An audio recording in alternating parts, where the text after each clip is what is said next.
ilustrasi dan animasi.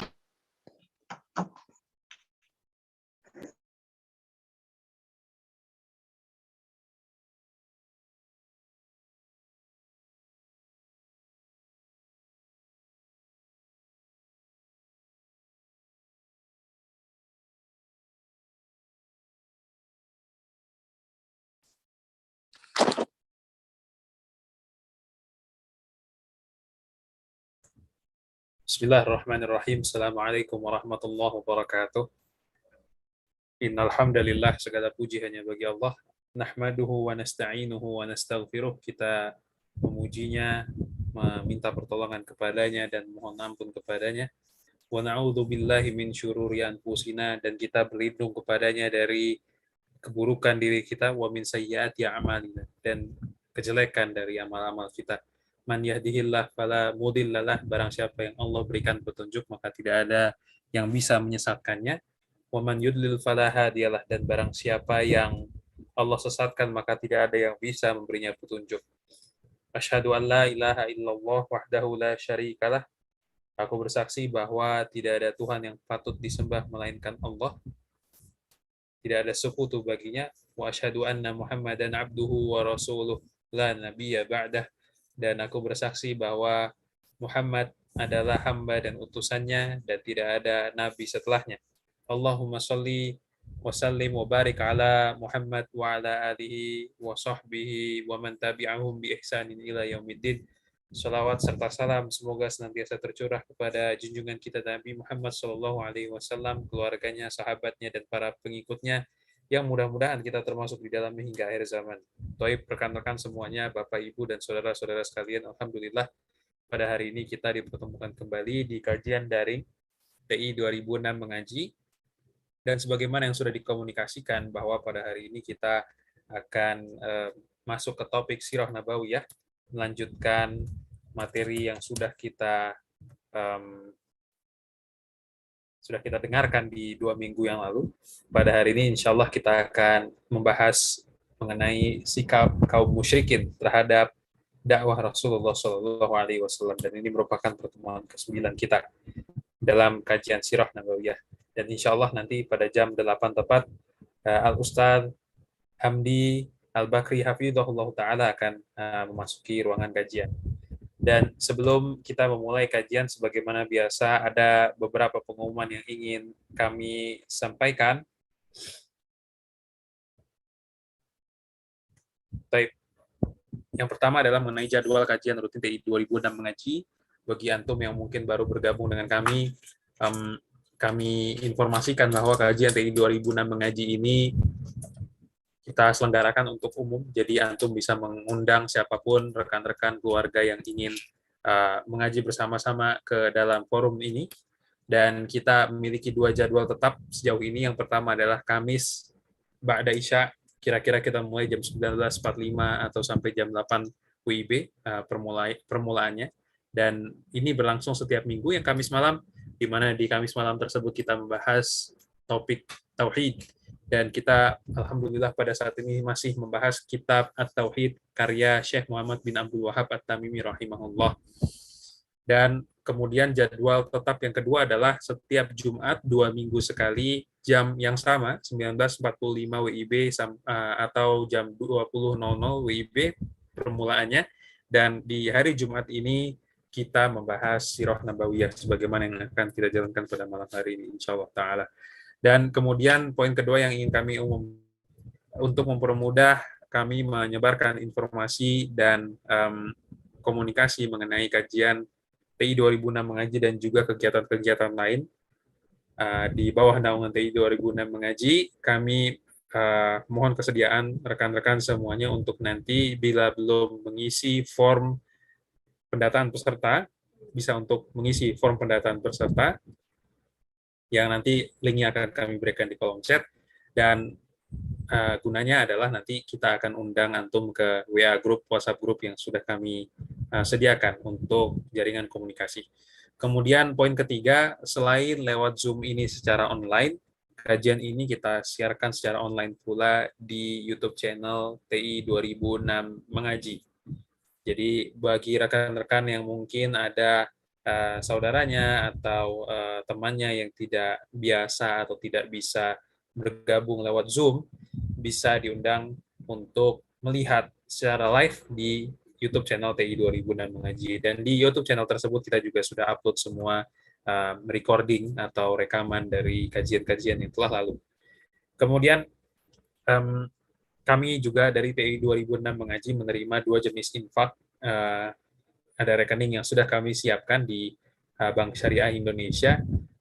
Infak yang pertama adalah infak untuk operasional kajian, dan kemudian yang kedua infak untuk kegiatan sosial secara umum. Dan nanti nomor rekeningnya akan kami juga informasikan di kolom chat. Kira-kira itu yang mungkin kami bisa umumkan pada permulaan kajian pada hari ini. Dan sebagai pengingat juga ada beberapa poin yang ingin kami sampaikan. Yang pertama, mari kita luruskan niat ikhlas karena Allah, supaya apa yang kita kaji pada malam hari ini bisa bermanfaat untuk kita semua dan bisa bernilai pahala di sisi Allah tentunya. Kemudian yang kedua, selama Ustadz menyampaikan materi, kami menghimbau kepada seluruh rekan-rekan untuk bisa memute mikrofon, mematikan mikrofon, supaya tidak mengganggu fokus dari berlangsungnya kajian, terutama pada saat pemaparan materi. Dan nanti mikrofon bisa dibuka jika kita masuk ke sesi tanya-jawab dan memang dari antum ada yang ingin ditanyakan kepada Ustadz, tentunya setelah dipersilahkan juga oleh MC. Kemudian poin ketiga yang ingin kami ingatkan kembali, kami menganjurkan kepada seluruh ikhwan yang laki-laki bisa membuka video, sehingga kita bisa menemani Ustadz juga secara daring nanti selama kajian, dan mudah-mudahan itu juga salah satu usaha kita ya untuk menekankan adab gitu di kajian online ini. Kami pikir cukup baik jika kita bisa bertatap muka secara online, walaupun secara online, dan mudah-mudahan Allah hitung sebagai usaha kita untuk mempererat ukhuwah antara kita. Kemudian yang terakhir, poin yang ingin kami ingatkan adalah mari kita nanti sebisa mungkin catat ilmu yang di-sharing oleh Ustadz, karena mencatat tentunya adalah salah satu ikhtiar yang baik untuk bisa mengikat ilmu. Dan mudah-mudahan dengan mencatat tersebut juga Allah mudahkan kepada kita untuk bisa memahami ilmu yang disampaikan oleh Ustadz untuk nantinya diamalkan.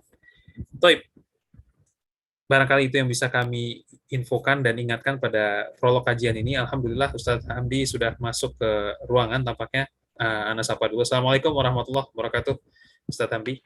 Waalaikumsalam warahmatullahi wabarakatuh. Ahlan wa sahlan, Ustadz. Sehat? Ahlan sahlan. Alhamdulillah, khair. Alhamdulillah.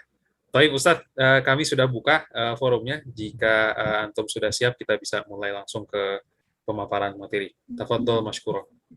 Baik. Bismillahirrahmanirrahim. Assalamualaikum warahmatullahi wabarakatuh. Alhamdulillah, wassalatu wassalamu ala rasulillah, wa ala alihi wa ashabihi wa mawalah, wa la hawla wa la quwata illa billah, amma ba'd.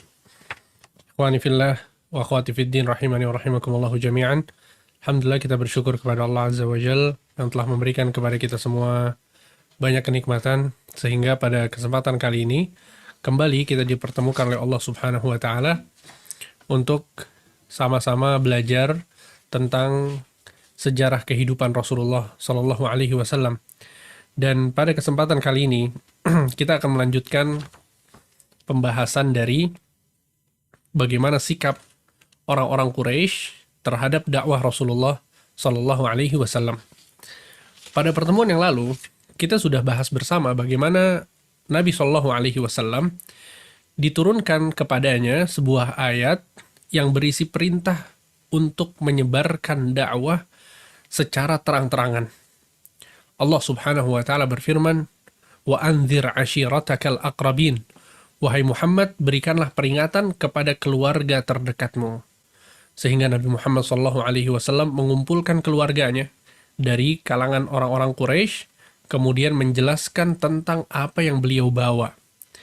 Dalam riwayat lain, Nabi SAW naik ke Gunung Safa, kemudian mengatakan kepada penduduk Makkah, "Ya Sabahah," untuk memanggil mereka supaya berkumpul agar disampaikan tentang perkara yang penting. Kemudian Nabi SAW menjelaskan tentang bahwa Nabi SAW memberikan peringatan kepada mereka bahwa setelah kematian mereka akan dibangkitkan, dan di sana ada azab yang pedih bagi orang-orang yang tidak mengikuti beliau. Al-muhim, intinya adalah di sini Nabi Shallallahu Alaihi Wasallam sekarang posisinya sudah mulai berdakwah secara terang-terangan. Ini adalah tahun keempat dan seterusnya. Jadi 3 tahun pertama semenjak Nabi Shallallahu Alaihi Wasallam diturunkan wahyu kepadanya, Nabi Shallallahu Alaihi Wasallam mendakwahkan orang-orang yang terdekatnya saja, sehingga Khadijah beriman, kemudian Abu Bakar beriman, ya Utsman bin Affan beriman, kemudian Utsman bin Maz'un beriman, Zubair bin Awam beriman, ya banyak dari kalangan orang-orang terdekat Nabi Shallallahu Alaihi Wasallam yang mereka akhirnya masuk ke dalam Islam dan mengikuti ajaran Nabi Muhammad Shallallahu Alaihi Wasallam. Ketika Nabi Shallallahu Alaihi Wasallam memulai dakwah secara terang-terangan, maka ternyata benar yang dikatakan oleh Waraqah bin Naufal pada saat bertemu Nabi Shallallahu Alaihi Wasallam. Antum masih ingat apa yang dikatakan oleh Waraqah? Innahu la ya'ti ahadun bimithli ma ji'ta bihi illa udhi. Sesungguhnya tidak ada seorang pun yang membawa apa yang engkau bawa sekarang, kecuali dia pasti diganggu oleh kaumnya. Ya laitani kuntu jada'an idh akhrajaka qaumuk. Kata Waraqah, andai saja aku masih muda, masih kuat ketika kaummu akan mengusirmu. Kemudian Nabi pun terheran dan mengatakan, awa mukhrijiyahum, apakah mereka akan mengusirku? Ya, sehingga maksudnya adalah bahwa ketika Nabi SAW dakwah secara terang-terangan, orang-orang musyrikin Makkah, orang-orang Quraisy tidak suka dengan dakwahnya Nabi. Mereka menentang dakwahnya Rasul SAW. Sehingga ini adalah hakikat dari dakwah. Ya, nggak bisa kita menjadikan semua orang suka sama kita, berpemahaman sama dengan kita. Itu satu hal yang mustahil. Ya, karena itulah as-sira' bainal haqqi wal batil.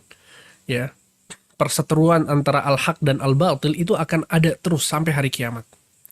Sehingga Nabi Shallallahu Alaihi Wasallam dengan mukjizat yang beliau dapatkan, Al-Quran yang sangat sempurna, ya,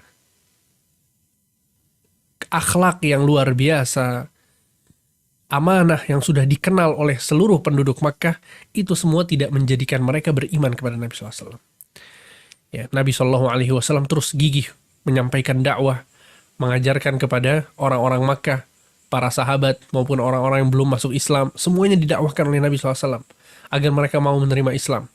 Akan tetapi yang dilakukan oleh orang-orang Quraisy adalah gangguan dan tuduhan-tuduhan keji dari mereka kepada Nabi Muhammad SAW. Mereka mengatakan bahwa Nabi SAW adalah orang gila. Padahal baru saja mereka meyakini bahwa beliau adalah Al-Amin, orang yang sangat bijaksana, terpercaya. Kita ingat bagaimana ketika Ka'bah itu hancur, kemudian yang dipakai adalah ide dari Rasulullah SAW. Sehingga mereka pun akur, yang hampir saja mereka saling membunuh. Lihat kebijaksanaan Nabi SAW, seketika berubah menjadi orang gila. Beliau juga dikatakan bahwa beliau adalah tukang sihir. Beliau adalah pendusta, tukang mendongeng. Al-Quran itu bukan dari Allah, bukan dari Tuhan, akan tapi ada seorang yang mengajarkan kepada Nabi Muhammad SAW. Nabi Muhammad SAW membawa aliran sesat.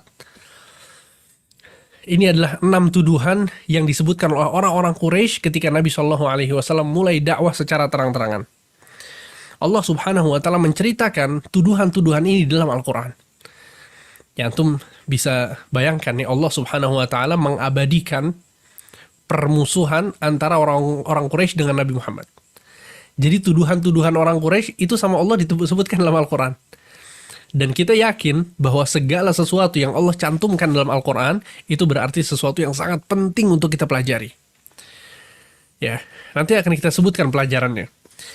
Tuduhan yang pertama, ya, yang disematkan kepada Nabi Muhammad SAW adalah bahwa Rasul SAW beliau adalah orang gila. Na'udzubillah min dzalik. dalam surat Al-Hijr ayat 6, Allah Subhanahu wa taala berfirman, "Wa qalu ya ayyuhalladzi nuzzila 'alaihi dzikru innaka lamajnun." Dan mereka mengatakan, wahai orang yang diturunkan Al-Qur'an kepadanya, sesungguhnya engkau adalah innaka lamajnun, sesungguhnya engkau benar-benar gila. Ya, ini tuduhan yang pertama. Kemudian tuduhan yang kedua, mereka mengatakan bahwa Nabi Muhammad SAW adalah tukang sihir.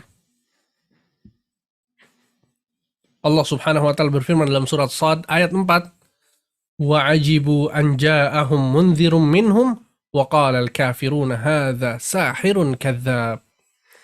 Ya, mereka merasa takjub, merasa terheran ketika datang seorang nabi yang memberikan peringatan kepada mereka, padahal dia adalah dari bangsa mereka.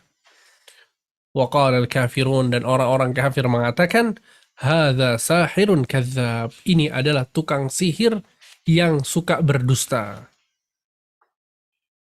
Ya. Alhamdulillah min dzalik. Kita lihat bagaimana kekejian tuduhan demi tuduhan yang disematkan kepada Nabi SAW. Kemudian juga mereka mengatakan bahwa Nabi SAW itu pendusta. Dalam surat Shad tadi ayat keempat ya, waqal kafiruna hadza sahirun kadzdzab. Mereka orang-orang kafir mengatakan bahwa orang ini dia adalah tukang sihir yang pendusta. Ya. Kemudian mereka juga meyakini bahwa atau menuduh Nabi Shallallahu Alaihi Wasallam bahwa Nabi Shallallahu Alaihi Wasallam itu tukang dongeng. Jadi Al-Quran yang diturunkan kepada Nabi Muhammad, yang diajarkan kepada orang-orang yang ada di sekitarnya, itu adalah cerita-cerita orang-orang zaman dahulu yang dikarang oleh Nabi Muhammad SAW atau diceritakan oleh orang lain. Ya, kata Allah Subhanahu wa taala dalam surat Al-Furqan ayat 5, "Wa qalu asatirul awwalina iktatabaha fahiya tumla 'alaihi bukratan wa asila." Ya, dan mereka berkata Al-Qur'an adalah cerita dongeng zaman dahulu yang diminta untuk ditulis oleh Muhammad SAW. Fahiyatumla 'alaihi bukratan wa asila. Dongeng itu dibacakan kepada Muhammad setiap pagi dan petang.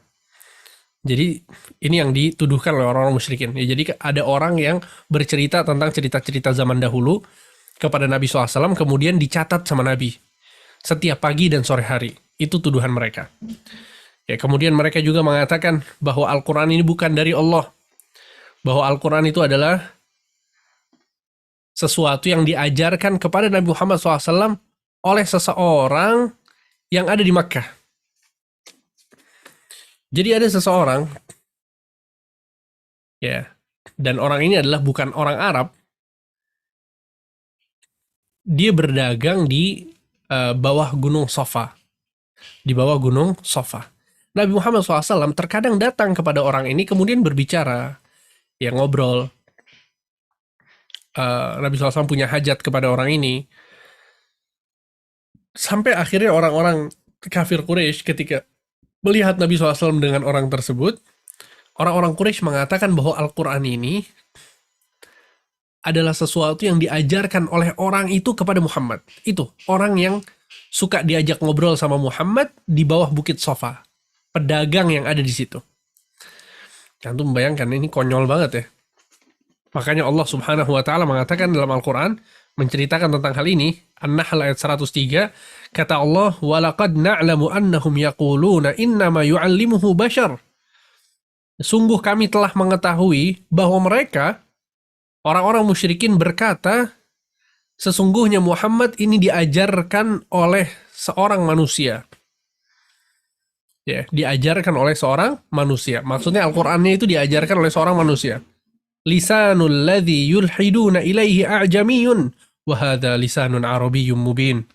Ya, padahal kata Allah Subhanahu wa taala, padahal bahasa orang yang mereka tuduhkan itu adalah bahasa a'jami, bahasa non-Arab. Wa hadza lisanun arabiyyun mubin. Adapun Al-Qur'an itu diturunkan dengan bahasa Arab yang sangat jelas. Ya, jadi Ibnu Katsir dalam tafsirnya menyebutkan bahwa orang ini dikisahkan bahwa dia nggak bisa bahasa Arab kecuali hanya sekedarnya saja. Ya, jadi ini orang yang pendatang gitu ya, pendatang dari luar Arab, kemudian datang ke Arab, datang ke Makkah, tinggal di Makkah, dia berdagang di situ. Nabi SAW kadang suka datang ke orang ini untuk menyelesaikan hajatnya. Nabi SAW punya sesuatu ingin dibicarakan, dibicarakan. Ya, dan orang itu nggak bisa bahasa Arab kecuali hanya sekedar saja. Maka kata Allah Subhanahu Wa Taala, ini nggak mungkin. Ya, orang yang berakal tahu bahwa Nabi Muhammad SAW nggak mungkin mendapatkan Al-Quran dari orang tersebut. Al-Quran luar biasa. Al-Quran adalah bahasa Arab. Dan dia menjadi ayat min ayatillah.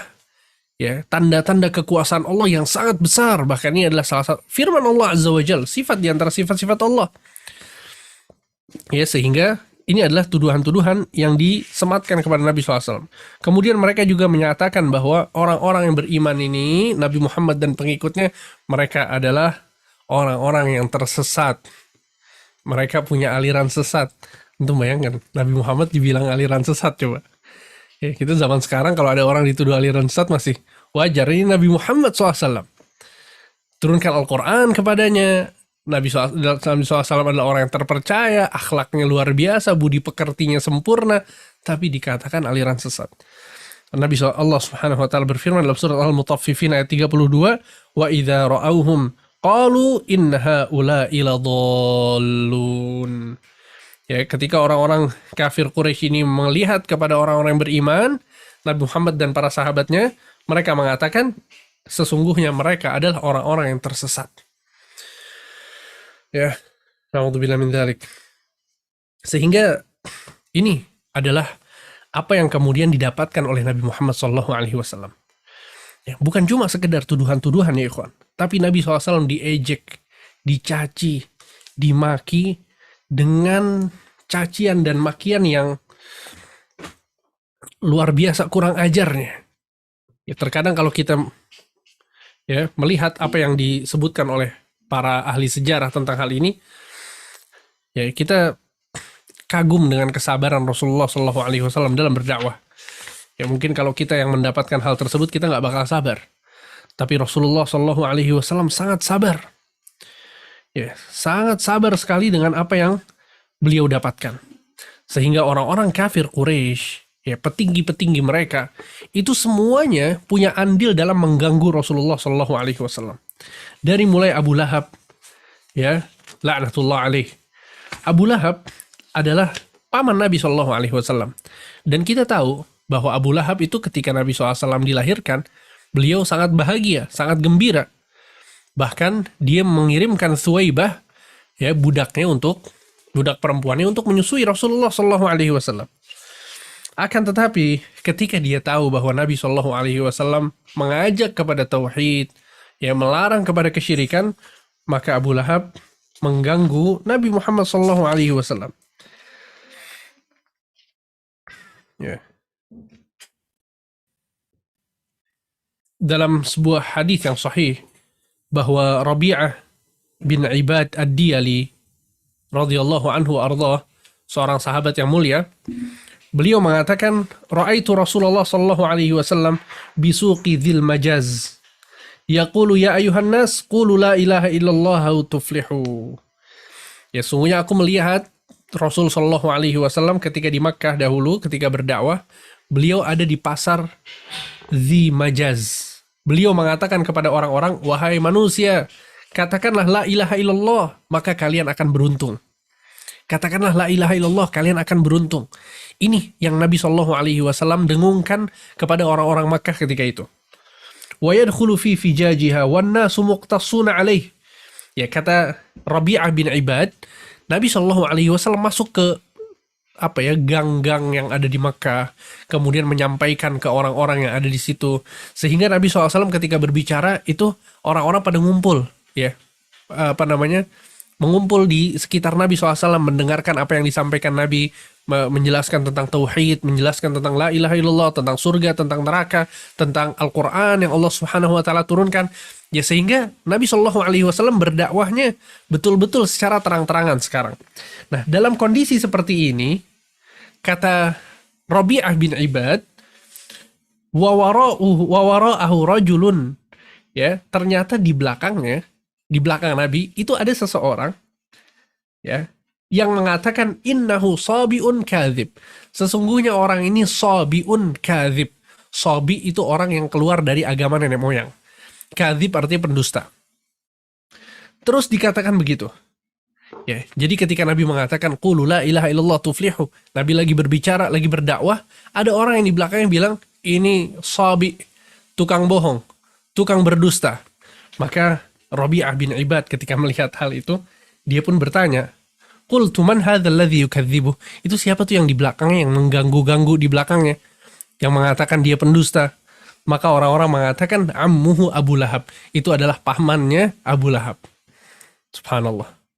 Lihat ya, gangguan yang dilakukan oleh seorang Abu Lahab, paman Nabi Muhammad SAW. Ya, dan bukan cuma Abu Lahab. Jadi Abu Lahab ini keluarganya luar biasa ya, ikhwan. Ya, keluarganya semuanya musuh Rasulullah SAW. Bahkan istrinya yang bernama Ummu Jamil. Ummu Jamil pun demikian. Ya.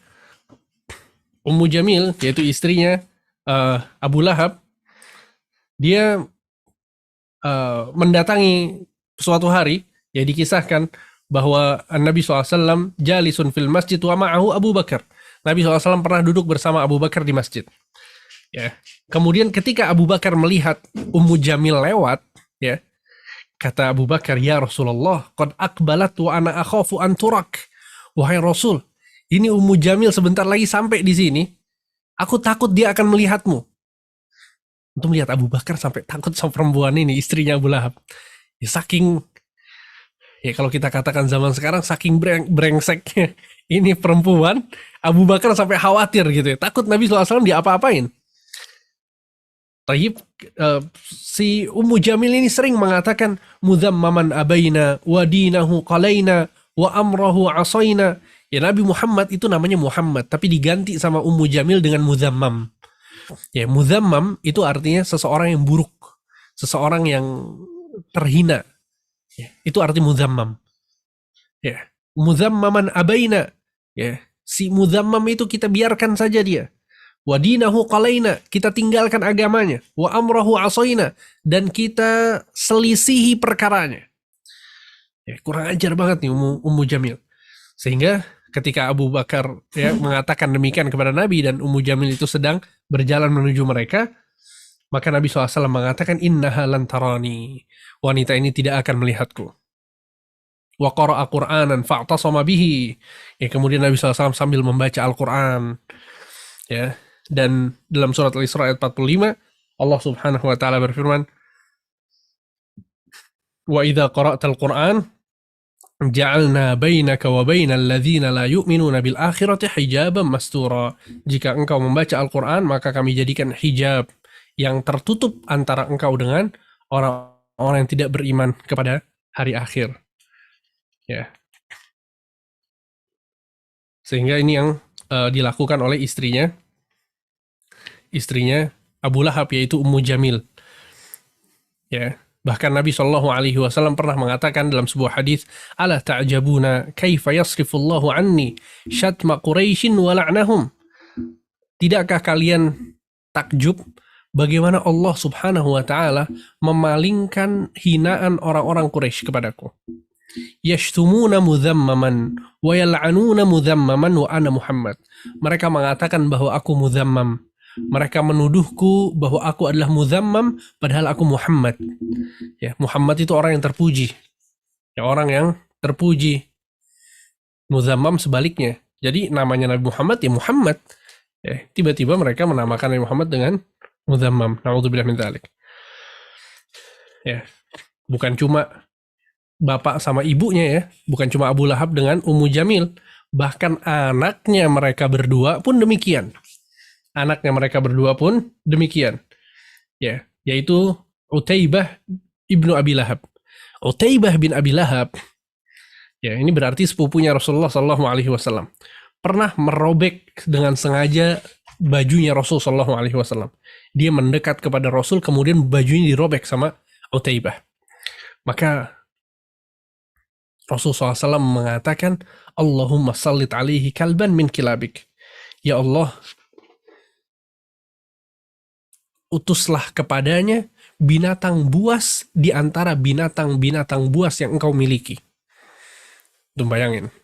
Nabi SAW mendoakan Utaibah bin Abi Lahab, anaknya Abu Lahab, agar diserang oleh binatang buas. Fakharaja Utaibah fi qafilatin ila Syam. Suatu hari Utaibah pergi ke Syam, ya, untuk berdagang. Fanazala manzilan. Kemudian ketika turun di suatu tempat gitu ya, untuk istirahat, wa qala liman ma'ahu inni akhafu da'wata Muhammad. Ya, dia mengatakan kepada orang yang sekitarnya, ini lagi turun di tengah-tengah jalan, dia bilang, aku takut dengan doanya Muhammad. Dia mendoakanku ketika di Makkah agar Allah Subhanahu wa taala mengirimkan binatang buas untuk menerkamku. Faqalu lahu kalla fahattu mata'ahum haulah wa qa'adu yahrusunahu. Maka kata teman-teman ini, udah nggak bakalan. Ya, tenang aja, kita bakal menjagamu. Akhirnya mereka menjaga si Utaibah ini. Faja'al asadu wa hajama alaihi faqatalah. Tiba-tiba datanglah seekor singa menerkam Utaibah sampai dia mati. Subhanallah. Ya, ternyata doanya Nabi Muhammad SAW terkabul dan benar bahwa Utaibah mati diterkam oleh binatang buas, yaitu singa. Ya, dan ini adalah profil dari keluarga Abu Lahab, ya. Keluarga yang luar biasa, semuanya mengganggu Rasulullah SAW. Makanya dalam Al-Quran Allah Subhanahu wa taala menurunkan surat khusus bercerita tentang mereka. Tabbat yada Abi Lahab wa tab. Ya, celaka kedua tangan Abu Lahab. Ma aghna anhu maluhu wa ma kasab. Tidak bermanfaat harta yang dia dapatkan dan usaha yang dia usahakan selama di dunia. Sayasla naran dzata lahab. Dia akan masuk ke dalam neraka yang apinya menyala-nyala. Wa imra'atuhu hammalatal hatab. Dan istrinya membawa kayu bakar. Fi jidiha hablum mim masad.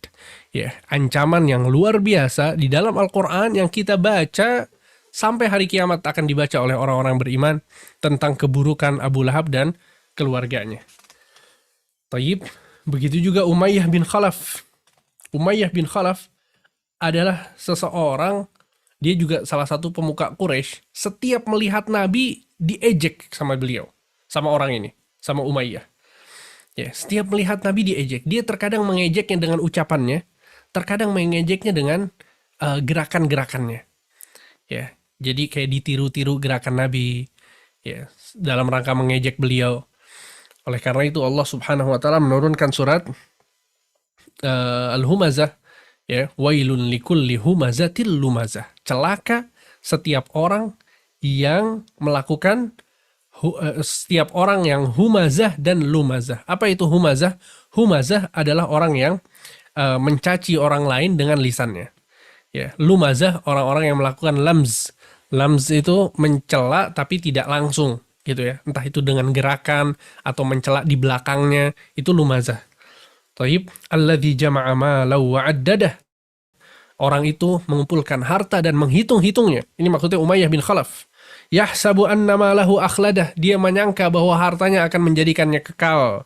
Kalla la yumbadzanna fil hutamah. Sekali-kali tidak, bahkan dia akan dimasukkan ke dalam neraka. Wa ma adraka mal hutamah. Ya, apakah itu al-hutamah? Narullahil muqadah. Al-hutamah adalah api yang diciptakan oleh Allah Subhanahu wa taala yang menyala-nyala. Ya, sehingga maksudnya adalah bahwa itu adalah nasib dari Umayyah bin Khalaf yang suka mencaci dan menghina Rasulullah sallallahu alaihi wasallam. Ya, begitu juga dengan Ubay bin Khalaf. Tadi Umayyah bin Khalaf, ini kakaknya Ubay bin Khalaf. Dua-duanya sama, pemuka Quraisy yang suka mencaci dan menghina Nabi sallallahu alaihi wasallam. Suatu hari Ubay bin Khalaf bertemu dengan Nabi sallallahu alaihi wasallam sambil memegang tulang yang sudah rapuh. Ya, dia datang ke Nabi SAW sambil memegang tulang yang sudah rapuh. Kemudian dia mengatakan, ya Muhammad, anta taz'umu anna Allah yab'atsu hadza ba'dama arim. Wahai Muhammad, sesungguhnya engkau, apakah benar bahwa engkau ini meyakini bahwa Allah Subhanahu wa taala akan membangkitkan makhluk ini padahal tulangnya sudah rapuh? Ya, kita tahu ya bahwa di antara akidahnya orang-orang musyrikin Makkah itu mereka nggak percaya dengan hari kebangkitan. Za'amal ladzina kafaru alla yub'atsu. Ya, orang-orang kafir Quraisy meyakini bahwa mereka nggak akan dibangkitkan, kata Allah Subhanahu wa taala. Nah, ini dia datang ke Nabi Muhammad sambil membawa tulang yang sudah rapuh. Summa fattahu biyadih. Ya, dia sambil mengatakan, kamu menyangka bahwa Allah bakal membangkitkan ini padahal dia udah rapuh. Ya, kemudian dihancurkan dengan tangannya tulang tersebut. Summa nafakhahu nahwa Rasulillah. Kemudian abunya itu ditiupkan ke wajah Rasulullah. Lihat, kurang ajar, menghina akidah Nabi Muhammad SAW. Maka Rasulullah SAW mengatakan, na'am ana aqulu dzalik yab'atsuhu Allahu wa iyyaka ba'dama takunani hakadha thumma yudkhilukan nar. Kata Nabi SAW, iya, aku meyakini hal itu. Allah Subhanahu wa taala akan membangkitkan tulang itu, dan begitu juga tulangmu setelah engkau rapuh, kemudian Allah akan memasukkanmu ke dalam neraka. Ya, ini Nabi SAW marah kepada Ubay bin Khalaf, ya, dan Allah Subhanahu wa taala menurunkan surat Yasin ayat 78 sampai 83. Wa daraba lana mathalan wa nasiya khalqah qala man yuhyil 'idhama wa hiya ramim. Ya. Dan dia memberikan satu permisalan dan ia lupa tentang penciptaannya. Qala man yuhyil 'idhama wa hiya ramim. Dia pun mengatakan, siapa yang akan membangkitkan tulang padahal dia sudah rapuh. Qul yuhyiha alladhi ansha'aha awwala marrah. Katakanlah wahai Muhammad bahwa yang membangkitkannya adalah yang menciptakannya pertama kali. Wa huwa bikulli khalqin alim. Dan dia adalah Maha mengetahui tentang segala sesuatu yang diciptakannya. Ya, kemudian Allah Subhanahu wa taala menyebutkan ayat-ayat yang selanjutnya yang berkaitan dengan betapa Allah Subhanahu wa taala mampu untuk membangkitkan sesuatu yang sudah punah, yang sudah rapuh, ya, di hari kebangkitan kelak. Taib, sehingga itu adalah Ubay bin Khalaf. Ya, bahkan dalam sebuah hadis Nabi SAW memvonis dia pasti dia masuk neraka. Ya, Nabi SAW mengatakan, man hafadha 'alaiha kanat lahu nuran wa burhanan wa najatan yaumal qiyamah. Barang siapa yang menjaga sholat 5 waktu, ya dia akan mendapatkan cahaya, mendapatkan burhan, dan mendapatkan keselamatan di hari kiamat kelak.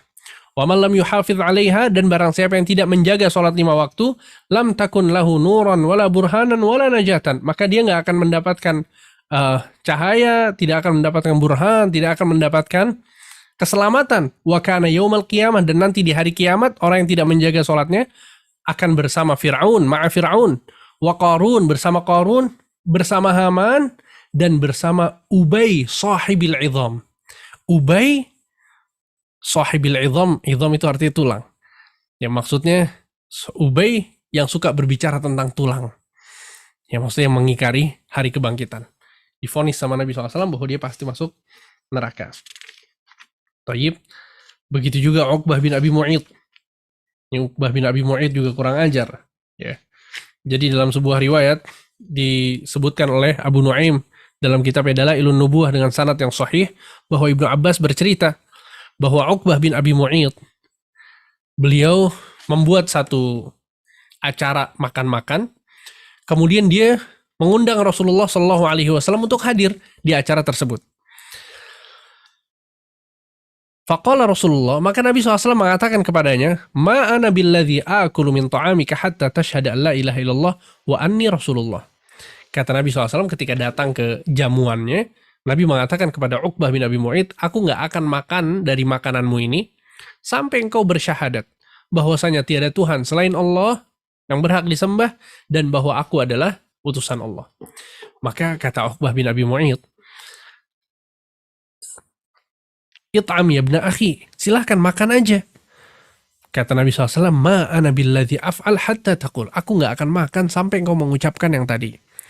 Maka fatashahada Uqbah ibnu Abi Mu'id bidzalik, fata'ima Rasulullah min ta'amih. Maka akhirnya Uqbah bin Abi Mu'id mengucapkan syahadat dan Nabi SAW pun makan dari jamuan Uqbah. Ya, untuk perhatikan, Uqbah bin Abi Mu'id akhirnya masuk Islam. Tersebarlah kabar bahwa Uqbah bin Abi Mu'id beliau sudah masuk Islam. Fabalagha dzalika Ubay bin Khalaf. Ya, tadi Ubay bin Khalaf yang kita ceritain, ini sahabat juga dengan Uqbah. Ubay bin Khalaf mendengar bahwa Uqbah bin Abi Mu'ayth sudah masuk Islam.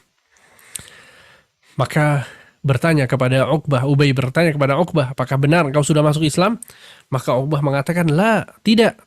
Wallahi ma sabaut, aku nggak masuk Islam.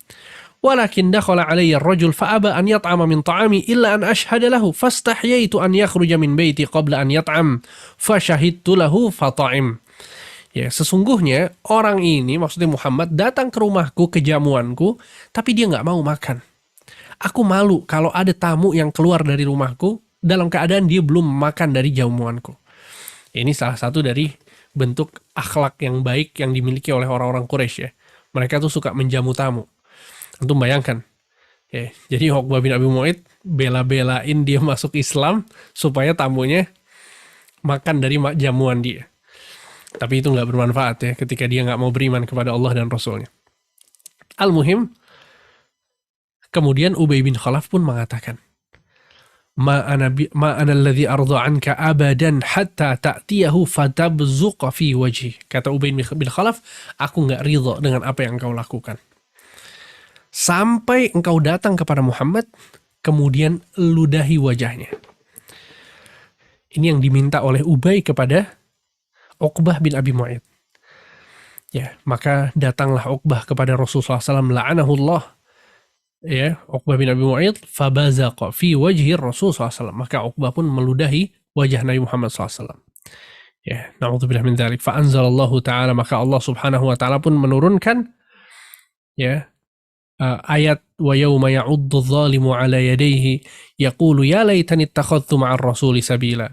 Hari di mana seorang yang zalim menggigit tangannya sambil mengatakan, andai saja aku menjadikan Rasul ya sebagai jalan kehidupanku.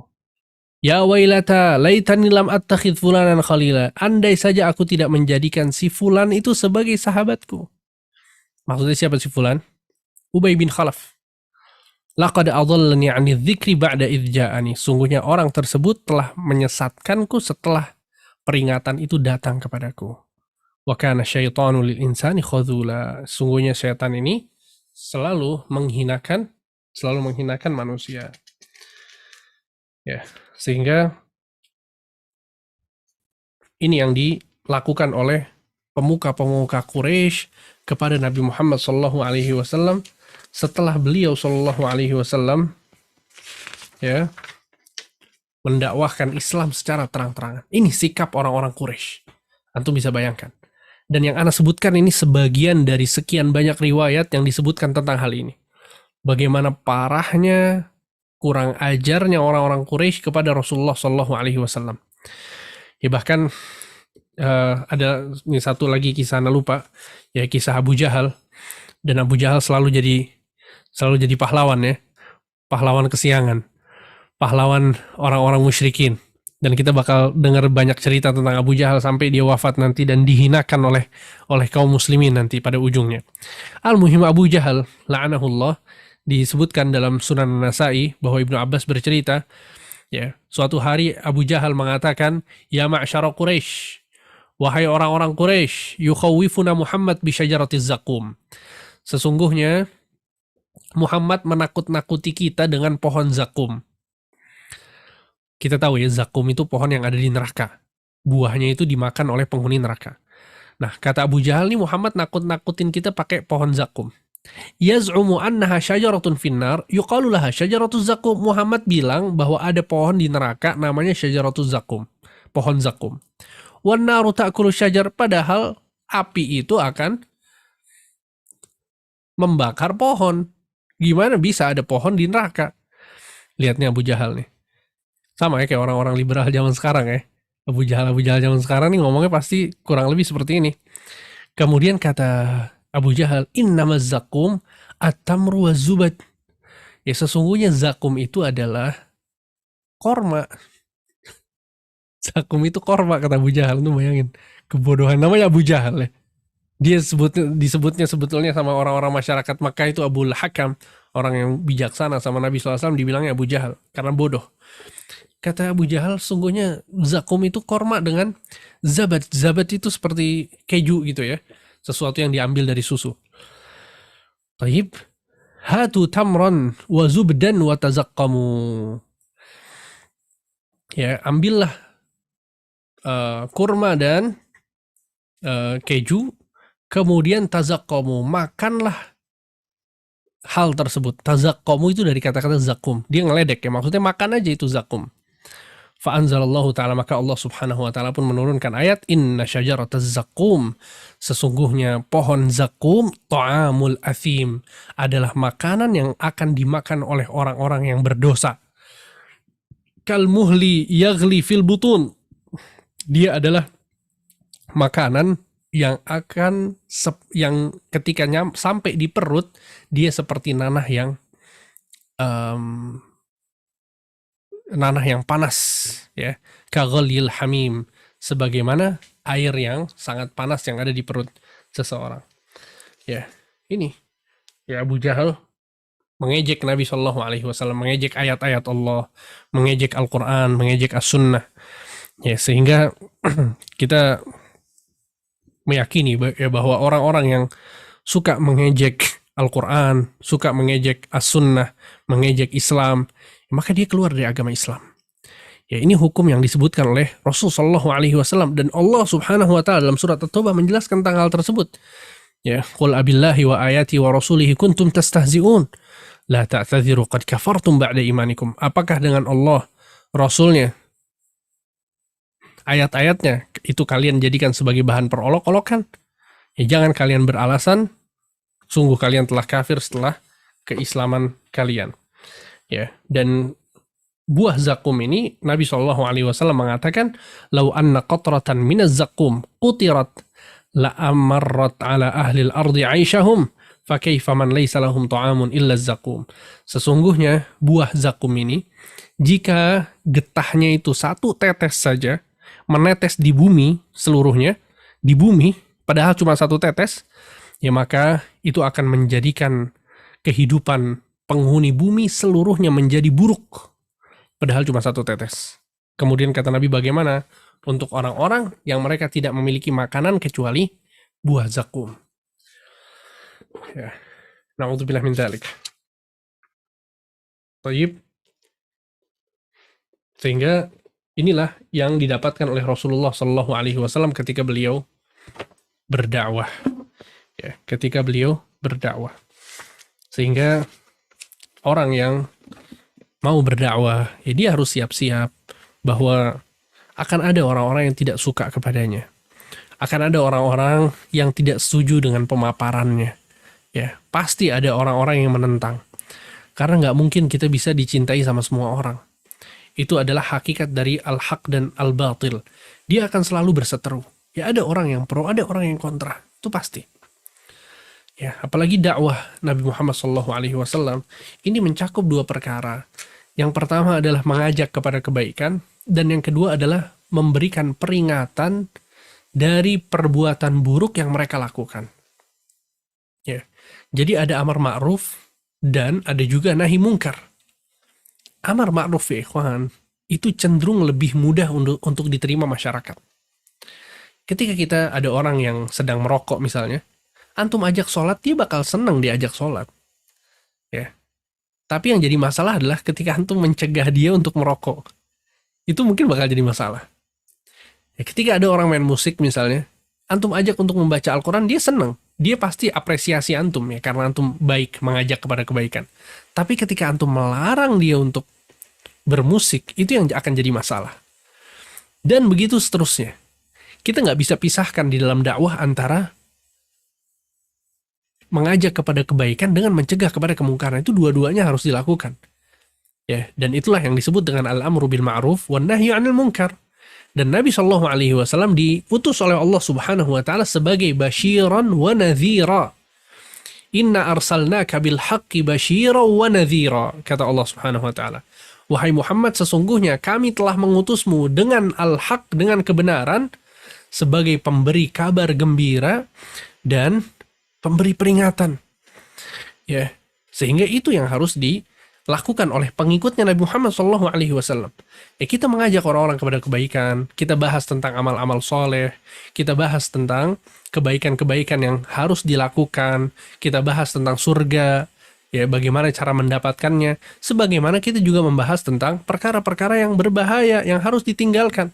Di situ ada dosa kesyirikan, di situ ada dosa pembunuhan, di situ ada dosa perzinahan, ya.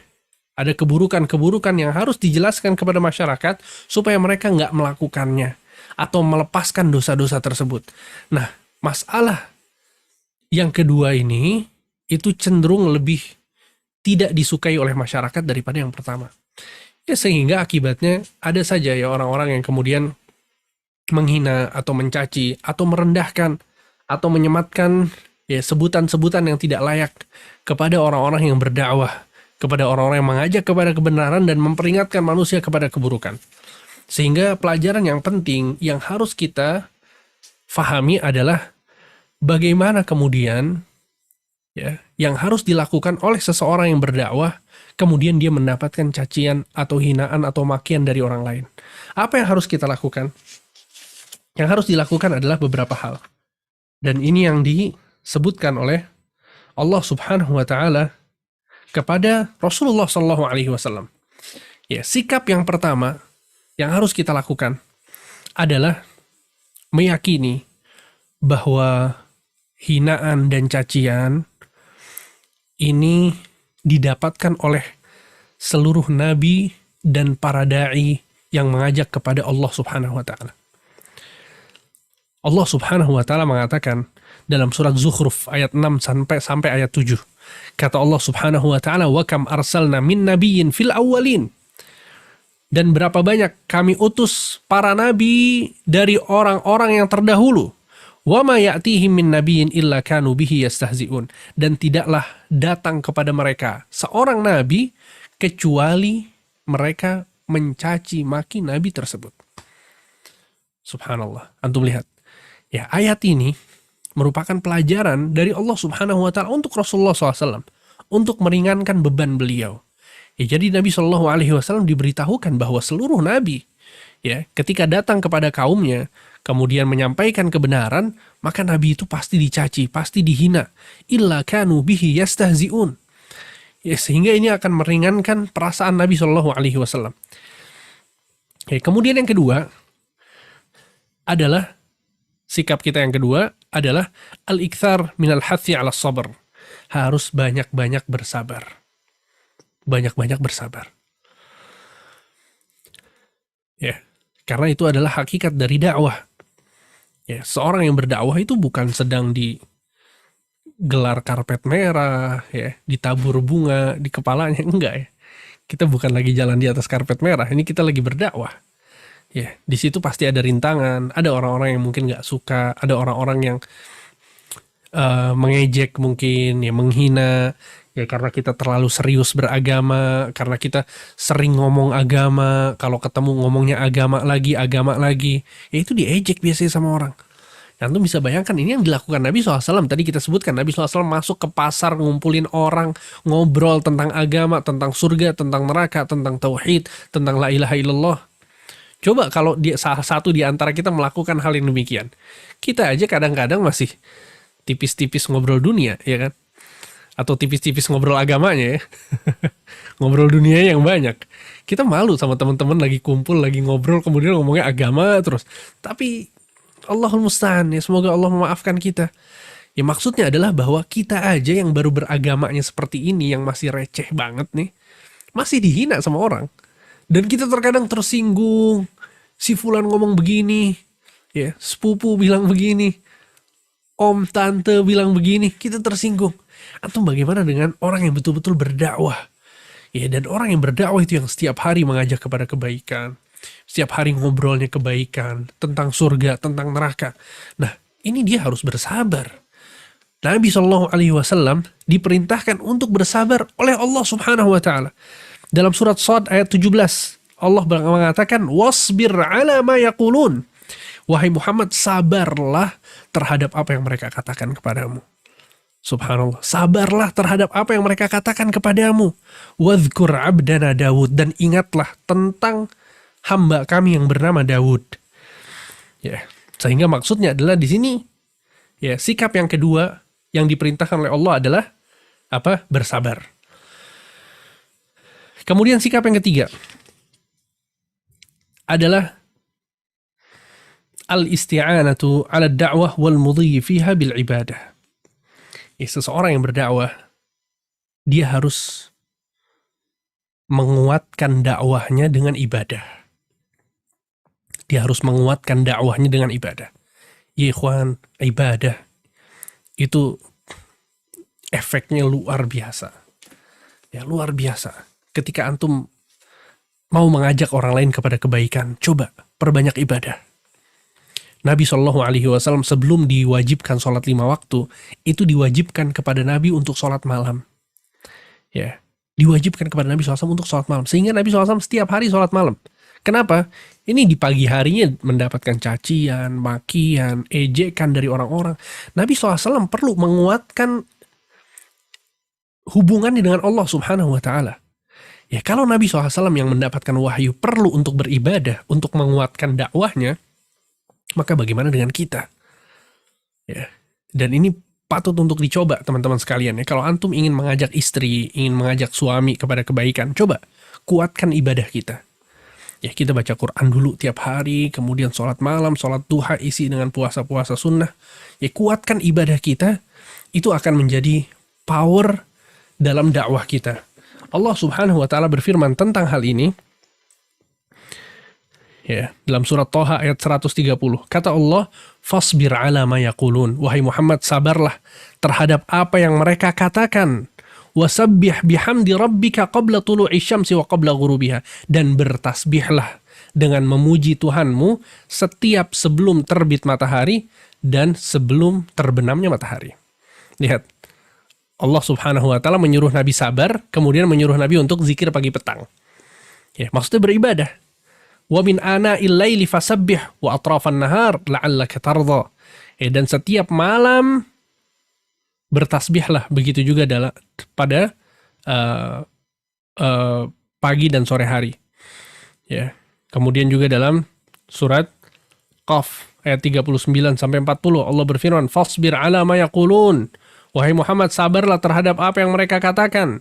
Wasabbih bihamdi rabbika qabla tulu'i syamsi wa qabla al-ghurub. Dan bertasbihlah dengan memuji Tuhanmu sebelum terbitnya matahari dan sebelum terbenamnya matahari. Kemudian kata Allah, wa minal laili fasabbihhu wa adbar sujud. Dan setiap malam bertasbihlah kepada Allah dan setiap kali engkau sujud. Ya, diajarkan oleh Allah Subhanahu wa Ta'ala untuk memperbanyak ibadah. Ya. Kemudian juga dalam surat Al-Hijr ayat 97 sampai 99 kata Allah Subhanahu wa Ta'ala, "Walaqad na'lamu annaka yadhiqu sadruka bima yaqulun." Wahai Muhammad, sesungguhnya kami mengetahui bahwa dadamu itu menjadi sempit karena apa yang mereka katakan. Ya, jadi Nabi SAW itu sedih ya kawan. Ketika Nabi SAW dicaci, itu Nabi SAW manusia, sama kayak kita. Ya, Nabi sedih, Nabi hatinya itu menjadi yadhiqu sadruk, kata Allah Subhanahu wa Ta'ala, dadamu menjadi sempit ya, karena apa yang mereka lakukan. Mereka katakan, fasabbih bihamdi rabbik, maka bertasbihlah dengan memuji Tuhanmu, wa kun minas sajidin, dan jadilah orang yang suka bersujud. Maksudnya perbanyaklah sholat. Wa'bud rabbaka hatta ya'tiyakal yaqin, dan beribadahlah kepada Tuhanmu sampai wafat mendatangimu. Ya, lihat di sini ketika Nabi SAW dicaci, dimaki, ya, yang diperintahkan oleh Allah adalah sabar dan beribadah, sabar dan berzikir, sabar dan sholat, sabar dan sujud. Ya, sehingga ibadah itu akan menguatkan kesabaran seseorang dan mengokohkan dia tatkala dia berdakwah. Ya, itu yang ketiga. Kemudian sikap yang keempat adalah seseorang hendaknya meyakini, ya, bahwa orang-orang yang mencaci, mencela, menghina, merendahkan kita, ya, ketika kita berdakwah, itu mereka orang-orang yang remeh. Ya, mereka tidak sedang menyebutkan hujjah, mereka tidak sedang menyebutkan dalil. Mereka ini sangat remeh sekali. Ya, karena yang mereka katakan adalah cacian, bukan ilmu yang disampaikan. Paham antum ya? Sehingga kita harus yakin bahwa ini adalah sesuatu yang remeh, jadi jangan sampai kita ikut-ikutan mencaci mereka. Karena ini banyak ya teman-teman yang baru hijrah mungkin ketika dia berubah penampilan, kemudian dicaci, dihina, wah dia marah, hina balik ya. Dibilang pakai jenggot, dibilang kambing, dia hina balik jadi apa? Jangan disebut ya, yang nggak ada jenggotnya. Ya al-muhim, ya kadang suka begitu ya, dia marah. Ya akhi, Masya Allah antum sekarang melakukan amal soleh, berdakwah ini di atas ilmu, di atas basirah. Ya kita mau mengajak orang kepada kebaikan. Jangan sampai kemudian ada hal-hal yang cacian makian yang itu bukan ilmu sama sekali, itu hanya sekedar cacian-cacian yang sangat remeh. Ya jangan sampai kemudian derajat kita turun kepada derajat mereka. Ya kita udah bawa ilmu, mengamalkan ilmu, berdakwah dengan ilmu, tiba-tiba kita ikut-ikutan dengan apa yang mereka lakukan. Ya sehingga jangan sampai kemudian kita turun ke derajat mereka. Dan ini yang Allah Subhanahu wa taala katakan kepada Rasulullah.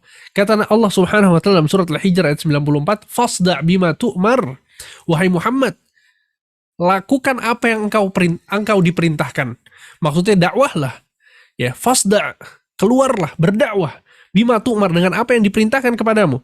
Kemudian kata Allah, wa a'rid 'anil musyrikin, dan jangan engkau hiraukan orang-orang musyrikin. Masya Allah. Ya, ini wasiat dari Allah kepada Muhammad. Jangan hiraukan. Jangan dibales. Jangan ikut-ikutan sama kayak mereka. Jangan. Ya, sampaikan dakwah, kalau nggak mau tinggalkan.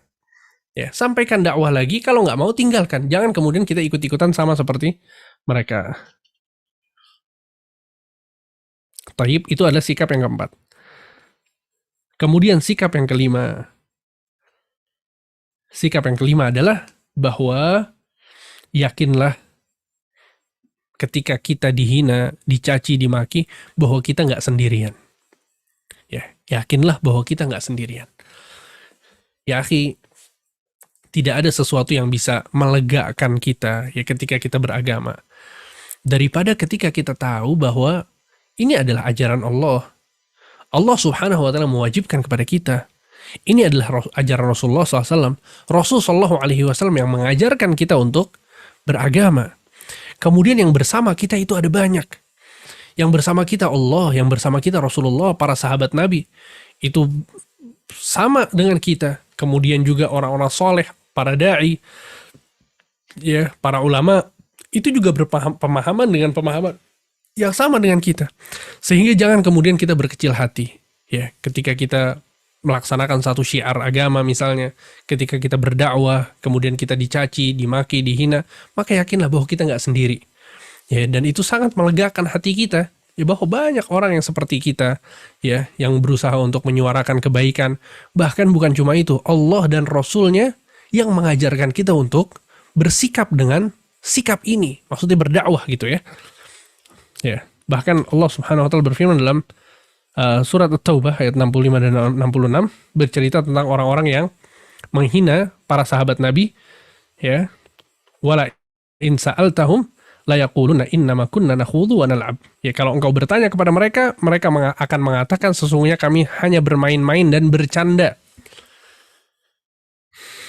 Jadi ini adalah ayat yang Allah turunkan ketika Nabi SAW sedang berjalan pergi ke kota Tabuk untuk perang Tabuk.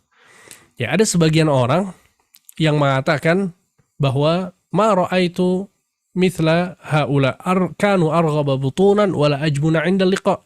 Kata orang-orang ini yang sedang bercanda, ya, aku tidak pernah melihat seperti sahabat-sahabat Nabi ini nih, Abu Bakar, Umar, Uthman. Mereka ini orang yang kalau makan paling rakus, dan kalau ketemu sama musuh di medan perang, mereka adalah orang yang sangat penakut, pengecut. Antum lihat, di sini mereka menghina siapa? Menghina sahabat-sahabat Nabi. Ya.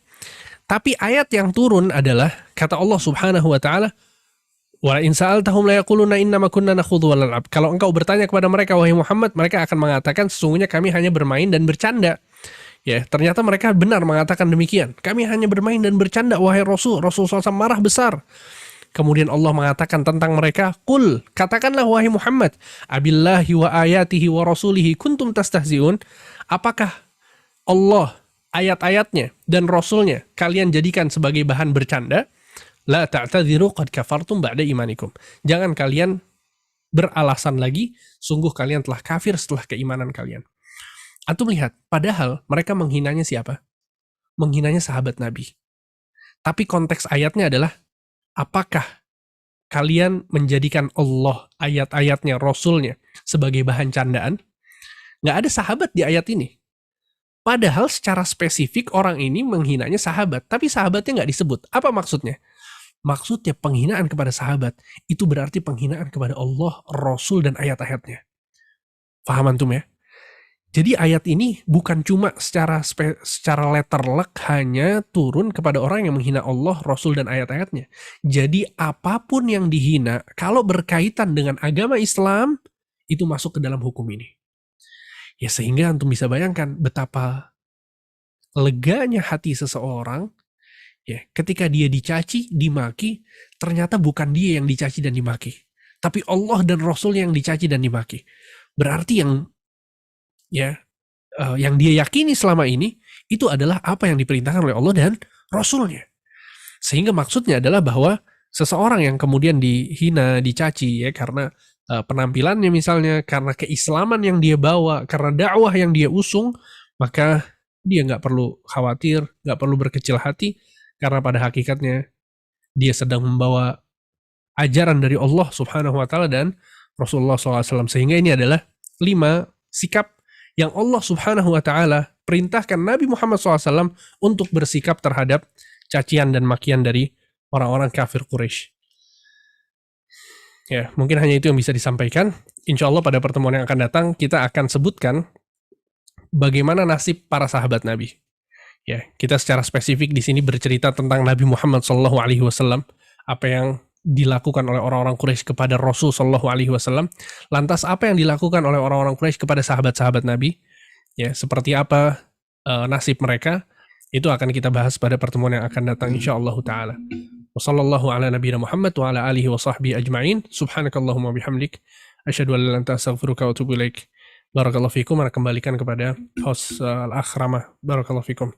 Assalamualaikum warahmatullahi wabarakatuh. Ustaz, jazakallah khairan Ustaz atas sharing materinya. Kita masuk ke sesi tanya jawab. Kita masuk ke pertanyaan pertama. Ini kebetulan dari Ana juga, Ustaz. Pertanyaan pertama, dan ini cukup lain sama pertanyaan pertama yang masuk ke Ana juga di kolom chat. Jadi tentu kita paham Ustaz, Rasulullah SAW ini adalah pribadi yang sangat sabar, pribadi yang sangat pemaaf gitu kan, dan memang ya, dua itu adalah sering ditekankan oleh Rasulullah SAW di banyak hadisnya. Dan Rasulullah SAW sendiri menyontohkan itu, salah satunya yang paling berbekas mungkin saat kejadian Taif ya Ustaz ya. Jadi saat beliau berdakwah Taif, kemudian dihinakan di sana, kemudian malaikat penjaga gunung menawarkan untuk menimpakan 2 gunung ke kaum Taif, dan tapi Rasulullah SAW menjawab dengan semoga Allah melahirkan dari sulbi mereka generasi yang akan menyembah Allah. Jadi maksudnya jangan gitu kan ya. Nah itu lain dengan kesabaran dan maafnya Rasul. Cuma di satu sisi tadi yang Ustaz juga sebutkan beberapa contoh, Rasulullah SAW mendoakan laknat kepada beberapa kafir Quraisy gitu kan. Di antaranya seperti kisah tadi Uqbah bin Abi Mu'ayth, kemudian anaknya Abu Lahab, Utaibah bin Abi Lahab, yang benar-benar didoakan oleh Rasulullah SAW dengan doa yang cukup keras ya Ustaz. Jadi seperti ya Allah hukumlah Abu Jahal, hukumlah Utbah bin Rabi'ah dan seterusnya. Kemudian yang ini juga didoakan untuk dimakan serigala, dan benar akhirnya doa-doa tersebut terkabul gitu kan. Nah, bagaimana kita bisa mencontoh 2 sifat ini gitu ya. Bagaimana kita bisa menteladani 2 sifat ini, kapan kita pakai salah satunya gitu kan. Apa hikmahnya 2 sifat ini dicontohkan oleh Rasulullah SAW, dan mengingat di zaman sekarang pun kita banyak melihat orang-orang yang memusuhi Islam gitu ya Ustaz ya, baik yang keras, yang levelnya kecil sampai yang besar. Ada yang menghina ayat, ada yang liberal mengajarkan keyakinan liberalnya, ada Syiah dan sebagainya, ada yang mungkin secara kecil-kecilan menghalangi orang berdakwah. Kapan kita mendoakan semoga beliau dapat hidayah? Kapan kita mendoakan kehancuran kepada mereka? Jazakallahu khairan Ustaz. Baik. Ya, barakallahu fikum. Ini adalah satu hal yang dibahas oleh para ulama ya, bahwa setiap orang itu diberikan pilihan ya oleh Allah Subhanahu wa Ta'ala, apakah dia memaafkan atau dia membalas ya. Allah Subhanahu wa taala berfirman dalam Al-Qur'an, "La yuhibbullahu al-jahra bis-su'i minal qawli illa man zulim." Ya, sesungguhnya Allah Subhanahu wa taala tidak menyukai seseorang berucap dengan ucapan yang buruk kecuali jika dia dizalimi. Lihat, dalam ayat ini secara tegas ya Allah Subhanahu wa taala mengecualikan. Jadi kalau orang itu dizalimi, memang dia pantas ya bahwa dia dizalimi, kemudian dia mau membalasnya, maka itu boleh. Itu boleh. Akan tapi tentu yang terbaik adalah memaafkan dan mendoakan kebaikan. Maka dalam hal ini ya perlu difahami bahwa disitulah kemudian perlunya seseorang itu fikih dalam berdakwah. Ya, kapan dia keras, kapan dia lembut. Ya, Nabi Shallallahu Alaihi Wasallam orang yang sangat lembut, tapi dalam satu keadaan beliau berperang, beliau membunuh, beliau menggunakan pedangnya untuk membunuh orang. Ya, padahal Nabi SAW sosok yang sangat lembut. Ya, kemudian Nabi Shallallahu Alaihi Wasallam mendoakan Abu Jahal dan Umar bin Khattab supaya salah satu dari mereka berdua masuk ke dalam Islam. Ya, tapi juga beliau mendoakan laknat, beliau juga mendoakan keburukan. Sehingga wallahu alam ya, Anda nggak mendapatkan satu penjelasan khusus tentang hal ini.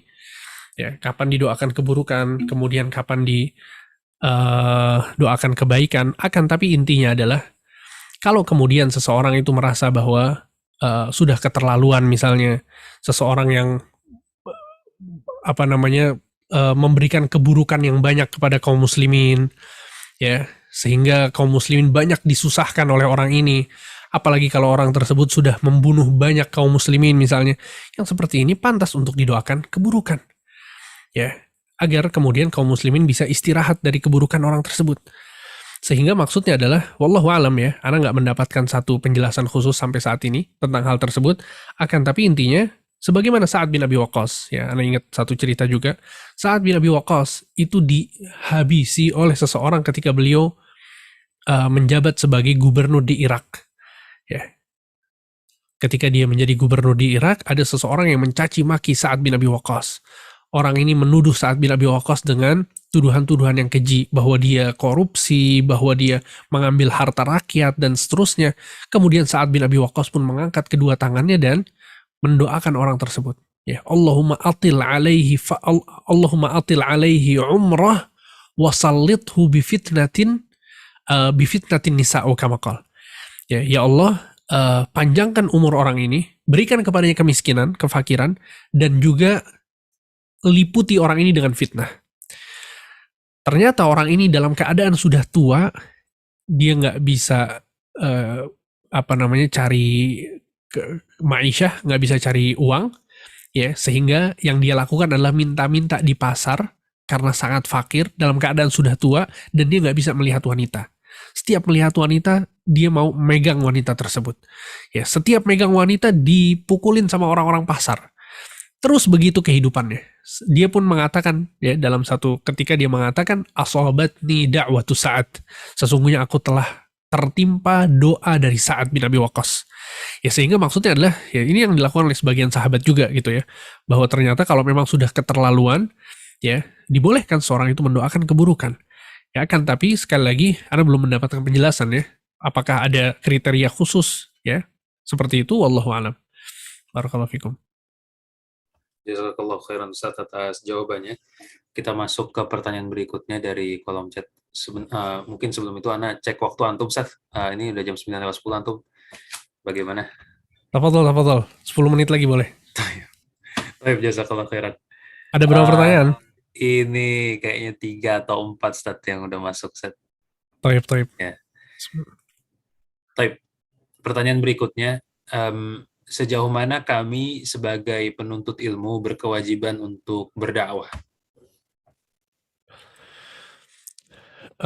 Akhi barakallahu fiik, dakwah itu terbagi menjadi dua, sebagaimana yang dijelaskan oleh Syekh bin Baz rahimahullah ta'ala. Dakwah yang pertama adalah dakwah yang sifatnya itu mengajak kepada kebaikan. Ya, mengajak kepada kebaikan secara umum. Maka ini semua orang wajib untuk dakwah. Ya, semua orang wajib untuk dakwah. Dan yang kedua adalah mengajak kepada kebaikan tapi secara rinci, ya. tampil di atas mimbar, naik di atas podium, berbicara, dia buka kelas, ya, baca kitab, menjelaskan kitab, ya maka ini tahapan yang perlu dia perlu belajar terlebih dahulu, perlu matang terlebih dahulu, ya. Sehingga harus dibedakan antara dua model dakwah ini. Sehingga dakwah yang pertama itu setiap orang wajib untuk melakukannya. Nggak ada orang yang kemudian bisa beralasan ketika dia melihat anaknya belum sholat gitu ya, istrinya nggak mau sholat terus, waduh saya bukan ustadz nih, ya saya belum belajar di Madinah, gimana saya mau ngajak istri? Ya antum nggak perlu belajar di mana-mana gitu ya, antum belajar di ITB juga bisa ngajak istri sholat gitu kan. Nah maksudnya adalah bahwa yang hal-hal seperti ini wajib. Ya kita melihat kemungkaran di sekitar kita, ya kita ingkari. Ada orang minum khamr, ya kita ingkari. Ada orang pacaran, berzina misalnya, na'udzubillah, ya kita ingkari. Ya kita tahu itu kemungkaran dan antum belajar, ya. Tanpa belajar pun kita tahu itu keburukan. Maka dakwah model seperti ini wajib bagi setiap muslim. Ya nggak ada muslim yang terlepas dari dakwah yang semacam ini. Ya ada pun dakwah yang kedua, yaitu ketika seorang itu tampil, dia berdakwah, ya dia naik ke atas mimbar, khutbah Jumat, atau bikin dars, ya dia punya kelas khusus. Maka yang ini perlu dia belajar dulu, ya perlu dia melalui tahapan-tahapan thalabul ilm terlebih dahulu. Para ulama mengatakan bahwa fase dalam kehidupan thalibul ilm itu ada dua. Yang pertama adalah tahammul, yang kedua adalah al-ada. Tahammul itu mengumpulkan ilmu. Al-ada itu menyampaikan ilmu. Ya. Konteks ini biasa disebutkan dalam ilmu mustalahul hadis ya. Para muhaditsin tahammul itu mereka menerima hadis. Jadi Imam Bukhari sebelum dia menyampaikan hadis, sebelum menuliskan kitabnya, beliau 16 tahun dahulu belajar tentang ilmu hadis, mendengarkan hadis-hadis di Irak, di Makkah, di Madinah, keliling-keliling kota mendengarkan hadis, baru kemudian mereka menyampaikan. Ya sehingga ini adalah dua tipe dakwah yang penting untuk kita pahami. Kemudian ya, satu hal yang perlu diperhatikan juga adalah bahwa jangan sampai kita berbicara tanpa ilmu. Ya, walaupun kita sudah sampai tahapan tertentu dalam belajar misalnya, kalau kita nggak tahu ya bilang nggak tahu.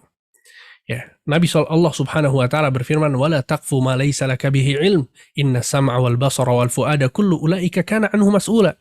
Jangan engkau bersikap tanpa ilmu yang engkau tidak memiliki ilmu dengannya. Ya sesungguhnya pendengaran, penglihatan dan hati itu akan ditanyakan oleh Allah Subhanahu wa taala. Kemudian Abu Bakar radhiyallahu anhu ardhah, pernah beliau ditanyakan tentang tafsir satu ayat. Abu Bakar mengatakan, "Ayu sama'in tudhilluni wa ayu ardhin tuqilluni an aqula fi kitabillah ma laysa li bihi ilm." Bagaimana mungkin aku berbicara tentang satu ayat? Ya, langit apa yang ada di atasku, bumi apa yang ada di bawah kakiku, jika aku berbicara tentang satu ayat yang aku tidak punya ilmu tentangnya. Sehingga Abu Bakar khawatir ketika dia berbicara tanpa ilmu. Jadi ya kita lihat ya kadar keilmuan kita. Ya, apa yang bisa kita sampaikan, kita sampaikan. Nabi SAW mengatakan, "Ballighu anni walau ayah." Sampaikanlah dariku walaupun satu ayat. Hadis ini ikhwan kayak karet. Kadang sama orang ditarik, akhirnya semua dakwah masuk ke hadis ini. Ya sampai beberapa belum lama ya anak kajian offline ditanya tentang hal ini. Ya. Waktu itu kita bahas tentang masalah dakwah. Al-muhim sebagian orang berdalil dengan hadis ini untuk semangat berdakwah. Kita katakan bahwa benar, hadis ini nggak ada salahnya sama sekali. Tapi lihat Nabi SAW mengatakan, sampaikanlah satu ayat ya dariku, sampaikanlah dariku walaupun satu ayat. Maksud Nabi SAW adalah kalau kita punya ilmunya tentang satu ayat, maka sampaikan. Kalau kita punya ilmunya itu 2 ayat, maka sampaikan.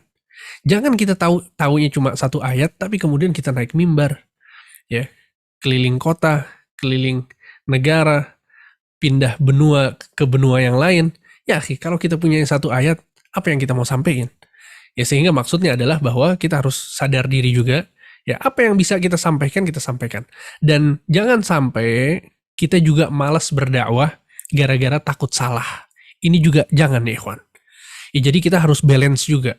Ana sering katakan ke teman-teman gitu ya, kalau misalnya kita lagi sholat nih, di rest area, atau di terminal, di stasiun, dimanapun itu, kemudian antum nih belajar tahsin, belajar tajwid, ya antum talibul ilm, ngaji, ya, dan lain sebagainya. Ketika antum dihadapkan di tempat-tempat umum seperti itu, kemudian banyak orang yang mau sholat, jangan tawadhu suruh orang-orang maju, jangan. Antum yang maju. Paham antum ya? Antum udah belajar. Antum tahu hukum-hukum sholat, fikih sholat, bacaan antum bagus.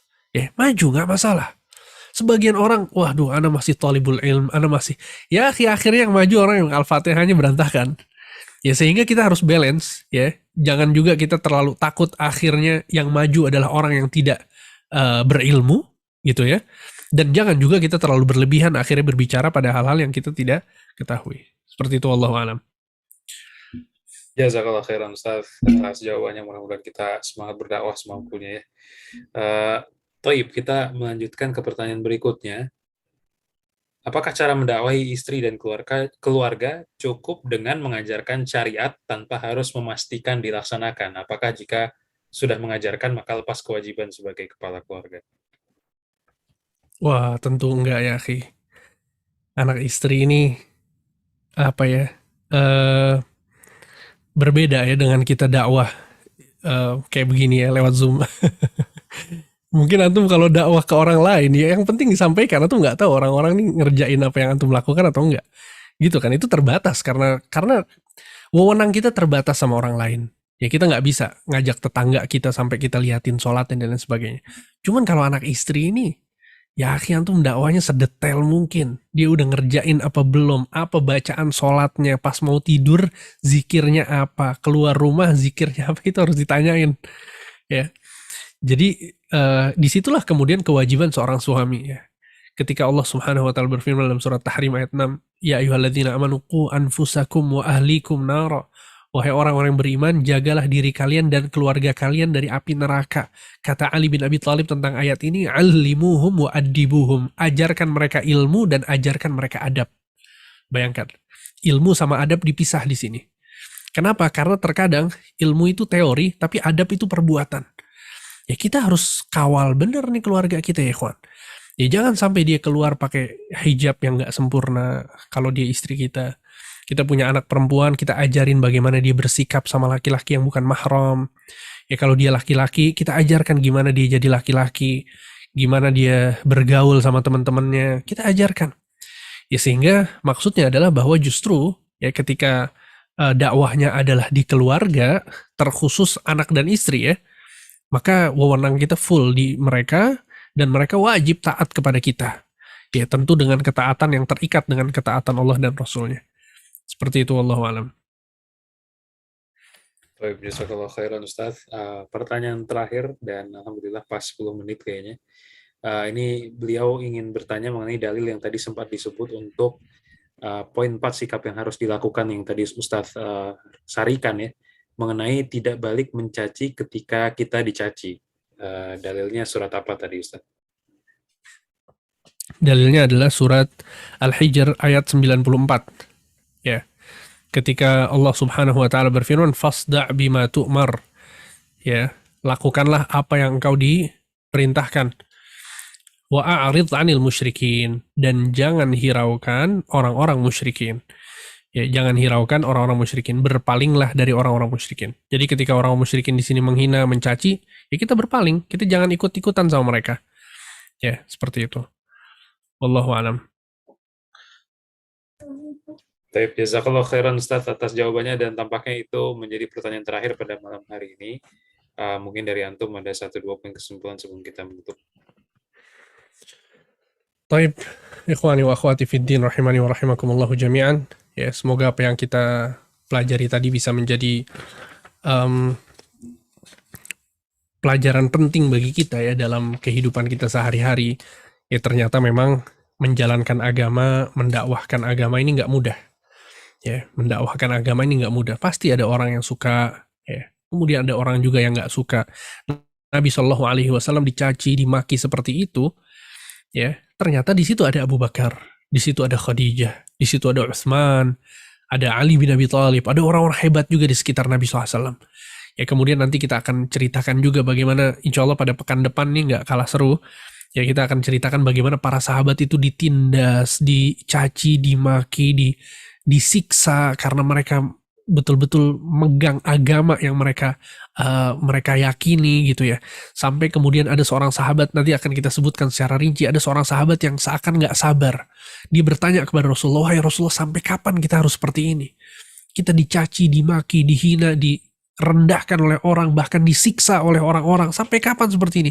Nabi SAW akhirnya marah. Nabi marah dengan mengatakan, "Demi Allah, akan datang suatu zaman di mana seseorang yang berjalan dari dari Syam menuju Yaman, dia berjalan sendirian, dia tidak takut apapun kecuali Allah." Ya, jadi dalam kondisi mereka ketakutan dengan orang-orang yang di sekitar mereka, Nabi memberikan kepada mereka harapan bahwa nanti akan ada zaman kita akan tenang beribadah. Kita nggak bakal takut kecuali Allah. Dan ternyata benar. 13 tahun di Makkah, setelah itu di Madinah Nabi SAW bisa memperluas wilayah kaum muslimin, Makkah menjadi di tangan kaum muslimin, kemudian apalagi setelah Islam ini tersebar, dan di zaman sekarang subhanallah, kita alhamdulillah, kita secara spesifik di sini di Indonesia, apapun yang kita mau jalankan syariat Islam bisa kita laksanakan dengan mudah. Kita tanpa takut orang. Ya mungkin ada cacian, makian sedikit dari teman-teman, dari tetangga, tapi wallah sesuatu yang ringan jika dibandingkan dengan apa yang didapatkan oleh Rasul SAW dan para sahabatnya pada zaman tersebut. Al-muhim, insya Allah ya ini akan berlanjut. Jadi sikap dakwah, sikap orang-orang musyrikin terhadap dakwah Nabi SAW, ini bagian pertama. Insya Allah pada 2 pekan ke depan itu adalah bagian yang kedua. Barakallahu fikum. Sekali lagi semoga apa yang disampaikan bermanfaat. Kita tutup dengan doa kafaratul majlis. Subhanakallahumma bihamdika asyhadu an la ilaha illa anta astaghfiruka wa atubu ilaik. Wassalamualaikum warahmatullahi wabarakatuh. Waalaikumsalam warahmatullahi wabarakatuh. Jazakumullah khairan kepada Ustaz yang telah memberikan penyampaian materinya dan juga meluangkan waktunya. Mudah-mudahan kita berdoa Allah senantiasa memberkahi keluarga beliau dan juga ilmu yang beliau sampaikan.